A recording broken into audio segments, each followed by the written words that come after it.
नमस्कार, आप सभी का बहुत-बहुत स्वागत है।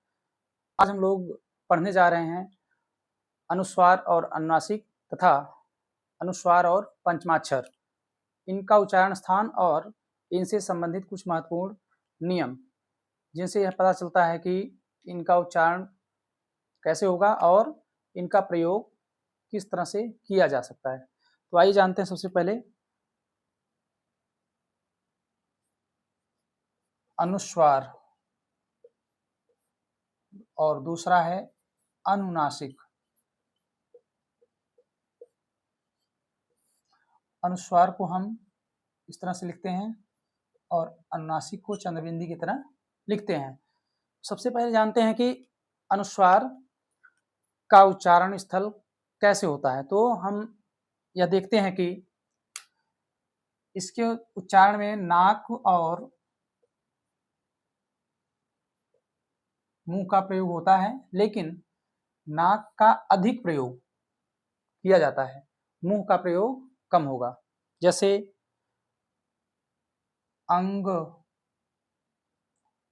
रंग,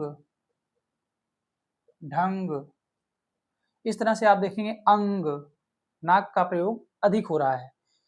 ठीक इसी के विपरीत अनुनासिक का उच्चारण स्थल है।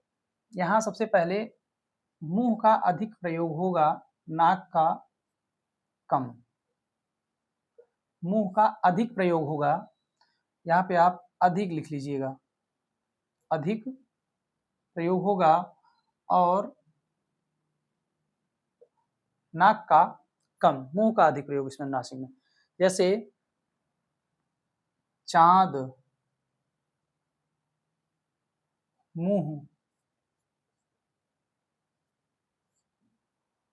इस तरह से आप देखेंगे कि चांद, तो मुंह का अत्यधिक प्रयोग हो रहा है, नाक का कम, और इसी के विपरीत उसमें अनुस्वार में जाएंगे तो नाक का अधिक प्रयोग होगा और मुंह का कम होगा। आइए अब देखते हैं पंचमाक्षर और अनुस्वार से संबंधित कुछ विशेष नियम।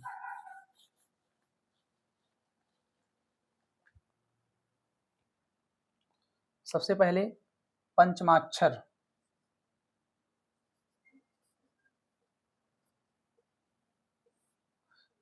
और दूसरा है अनुस्वार। अनुस्वार को हम लोग जानते हैं इस तरह से, पंचमाक्षर प्रत्येक वर्गीय व्यंजन का जो पांचवा वर्ण होगा वह पंचमाक्षर, पांचवा अक्षर, उसी को हम पंचमाक्षर कहते हैं। आइए देखते हैं इसको।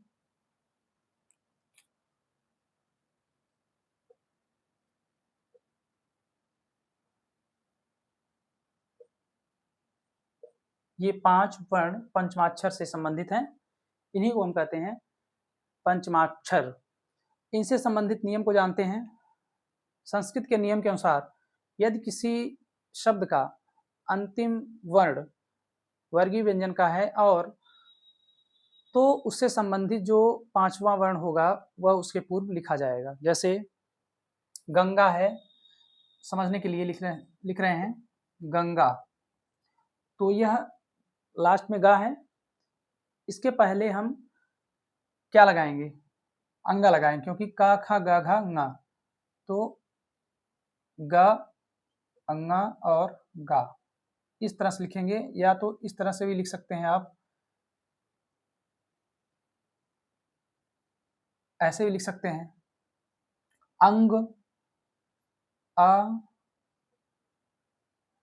या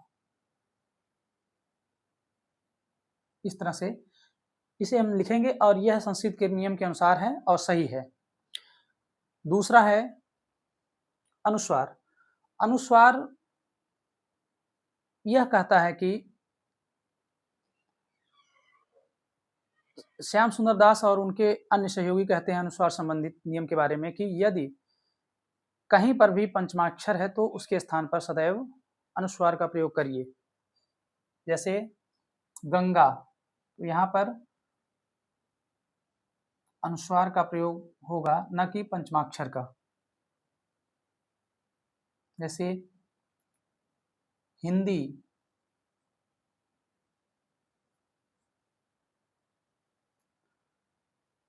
ये सही है क्योंकि द है, ता था दा था ना नहीं लिखेंगे, ना की जगह अनुस्वार का प्रयोग करेंगे। ग है, गा घा का खा गा घा अंगा, तो अंगा का प्रयोग ना करके हम उसकी जगह पे अनुस्वार का प्रयोग करेंगे। यह श्याम सुंदर दास तथा उनके अन्य जो सहयोगी थे उनका ऐसा मानना था। तो ये था अनुस्वार और पंचमाक्षर से संबंधित कुछ विशेष नियम। मिलते हैं एक नए वीडियो के साथ। बहुत बहुत धन्यवाद।